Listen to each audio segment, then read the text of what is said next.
بسم الله الرحمن الرحيم. الحمد لله نحمده ونستعينه ونستغفره ونؤمن به ونتوكل عليه ونعوذ بالله من شرور أنفسنا ومن سيئات أعمالنا. من يهده الله فلا مضل له ومن يضلله فلا هادي له وأشهد أن لا إله إلا الله وحده لا شريك له وأشهد أن سيدنا ونبينا ومولانا محمدا عبده ورسوله صلى الله تعالى عليه وعلى آله وأصحابه وبارك وسلم تسليما كثيرا.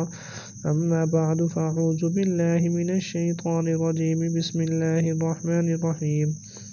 وإذا سألك عبادي عني فإني قريب أجيب دعوة الداعي إذا دعاني. آمنت بالله صدق الله مولانا العظيم وصدق رسوله النبي الكريم ونحن على ذلك من الشاهدين والشاكرين والحمد لله رب العالمين. بزرگان محترم و برادران عزیز،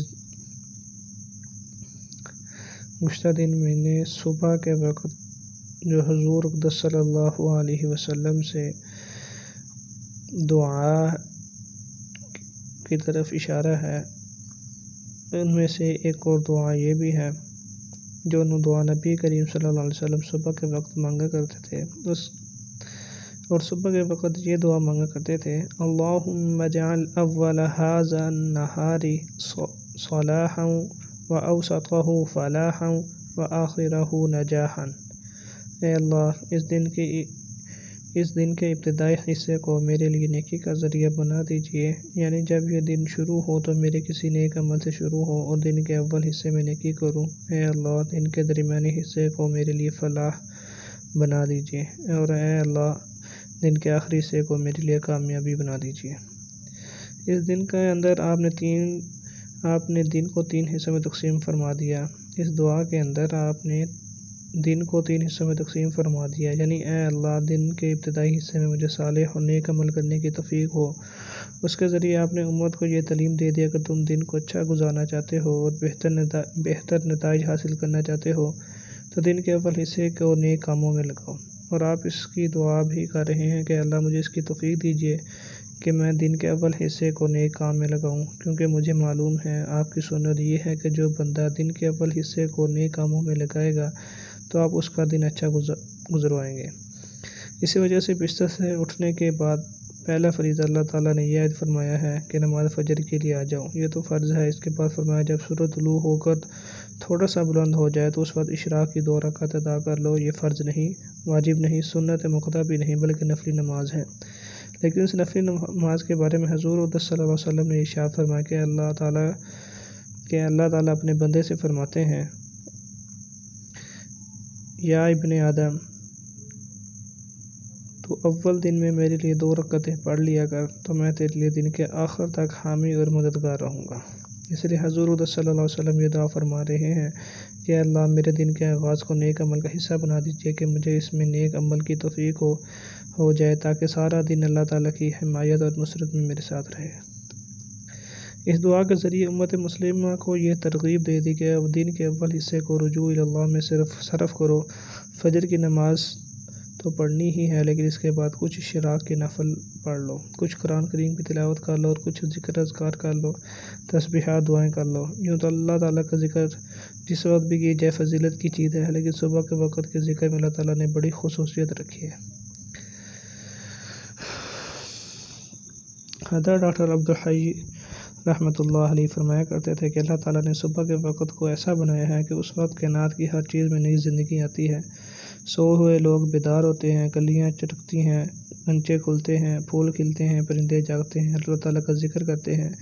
یہ وقت نئی زندگی عطا کرنے والا ہے. اگر اس نئی زندگی کے وقت کو اللہ تعالیٰ کے ذکر میں گزار دو گے تو تمہارے قلب کے اندر رجوع اللہ کا نور پیدا ہو جائے گا. اتنا نور دوسرے اوقات میں ذکر کرنے سے حاصل نہیں ہوگا. ایک زمانہ وہ تھا کہ اگر فجر کے وقت مسلمانوں کی کسی بستی سے گزر جاؤ تو ہر گھر سے تلاوت قرآن کی آواز آیا کرتی تھی، چاہے وہ کسی عالم کا گھر ہو یا جاہل کا ہو، پڑھے لکھے کا گھر ہو یا ان پڑھ کا ہو.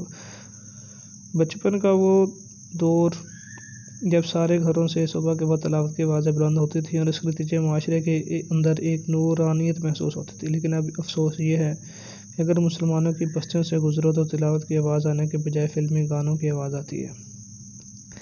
جب دن کا پہلا حصہ ہی ایسے کام میں لگا دیا جو گناہ کا کام ہے یا بیکار کام ہے تو اللہ تعالیٰ کے ذکر سے غافل ہو گئے، تو پھر سارے دن کے کاموں میں نور کہاں سے آئے گا؟ بہرحال اللہ تعالیٰ نے صبح کے وقت میں بڑی برکت رکھی ہے اور بڑا نور رکھا ہے۔ اگر انسان اس وقت کو اللہ کے ذکر میں، تلاوت میں اور تسبیحات اور میں صرف کر لے تو انشاءاللہ تعالیٰ اس کا نور حاصل ہو جائے گا۔ ایک حدیث میں نبی کریم صلی اللہ علیہ وسلم نے ارشاد فرمایا، بارک اللہ لی امتی فی بکورہا، یعنی اللہ تعالیٰ میری امت کے لیے صبح سویرے کے وقت میں برکت رکھی ہے۔ اور یہ بات آپ نے صرف ذکر اور عبادت کی حد تک بیان نہیں فرمائی، بلکہ ایک شخص جو تاجر تھے ان سے آپ نے جملہ ارشاد فرمایا کہ تم صبح سویرے اپنی تجارت کے کام انجام دیا کرو۔ اور صاحب بھی فرماتے ہیں کہ حضور اقدس صلی اللہ علیہ وسلم کو یہ ارشاد سننے کے بعد میں نے اس پر عمل کیا اور صبح ہی اول وقت میں تجارت کا عمل شروع کر دیا کرتا تھا، تو اللہ تعالیٰ نے مجھے اس کی برکت سے اتنا مال عطا فرمایا کہ لوگ مجھ پر رشک کرنے لگے۔ اب ہمارے یہاں ساری قدریں الٹ گئی۔ دن کے 11 بجے تک بازار بند رہتا ہے، 11 بجے کے بعد کاروبار شروع ہوتا ہے۔ 11 بجے کا مطلب ہے دوپہر۔ دن کا ایک پہر تو بیکار نیند اور غفلت کی حالت میں اور گناہوں میں گزر گیا، اس طرح آدھا دن تو گنوا دیا۔ پھر ہر شخص کی زبان پہ یہ رونا ہے کہ کاروبار مندہ ہے، چلتا نہیں ہے، لیکن کوئی یہ نہیں دیکھتا کہ جس ذات کے قبضے قدرت میں کاروبار کی ترقی اور زوال ہے، اس کے ساتھ کیسا تعلق قائم کیا ہوا ہے۔ حالانکہ کاروبار میں ترقی کا طریقہ یہ ہے کہ جس کے قبضہ قدرت میں سارے معاملات ہیں، اس کے ساتھ تعلقات قائم کرو، اس کی بات مانو اور اس کی دی ہوئی برکت سے فائدہ اٹھاؤ۔ اس ذات کے ساتھ تو تعلق خراب کر رکھا ہے اور پھر یہ رونا رو رہے ہو کہ کاروبار مندہ ہے۔ اس لیے حضور اقدس صلی اللہ علیہ وسلم نے یہ دعا فرمائی کہ اے اللہ میرے دن کے اول حصے کو صلاح بنا دیجیے، یعنی نیکی والے اعمال کرنے کی توفیق عطا فرمائیے۔ آپ صلی اللہ علیہ وسلم نے ان کلمات کے ذریعے دعا بھی فرما دی اور امت کو سبق اور پیغام بھی دے دیا کہ اے میری امت، تم اگر کامیابی چاہتے ہو تو دن کے اول حصے کو صلاح بناؤ۔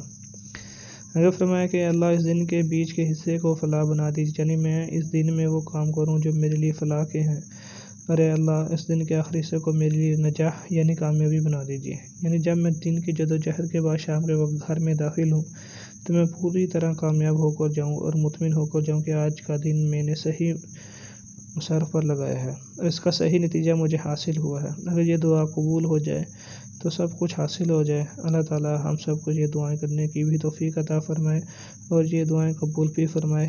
آمین۔ وآخر دعوانا الحمد للہ رب العالمین۔ جزاک اللہ۔